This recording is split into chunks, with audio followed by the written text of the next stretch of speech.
Influential marketing. Social media ഇൻസ്റ്റാഗ്രാമിൽ ഒരുപാട് influencer കണ്ടിട്ടുണ്ടോ? ഇൻസ്റ്റാഗ്രാമിൽ ഒരുപാട് ഫോളോവേഴ്സുള്ള ആളുകളില്ല, മില്യൺസ് ഓഫ് ഫോളോവേഴ്സുള്ള ആളുകൾ, അവർ ഇൻഫ്ലുവൻസേഴ്സ്.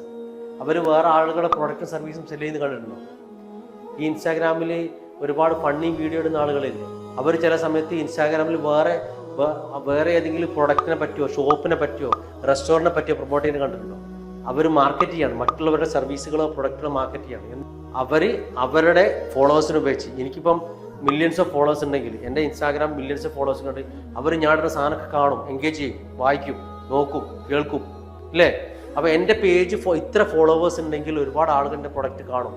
അത് കണ്ടിട്ട് മറ്റുള്ള കമ്പനികൾ വരും, എന്നെ ഉപയോഗിച്ചിട്ട് അവരുടെ പ്രൊഡക്റ്റ് സർവീസ് ബ്രാൻഡ് ചെയ്യാൻ പറ്റും.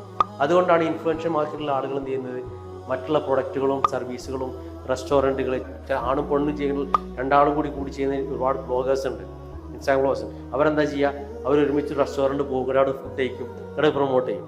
അത് ഇൻഫ്ലുവൻഷ്യൽ മാർക്കറ്റിംഗ് എന്ന് പറയാം. അപ്പോൾ ആ ഇൻഫ്ലുവൻസേഴ്സിനെ ഉപയോഗിച്ചിട്ട് നമ്മുടെ പ്രൊഡക്റ്റോ സർവീസോ മാർക്കറ്റ് ചെയ്യാം.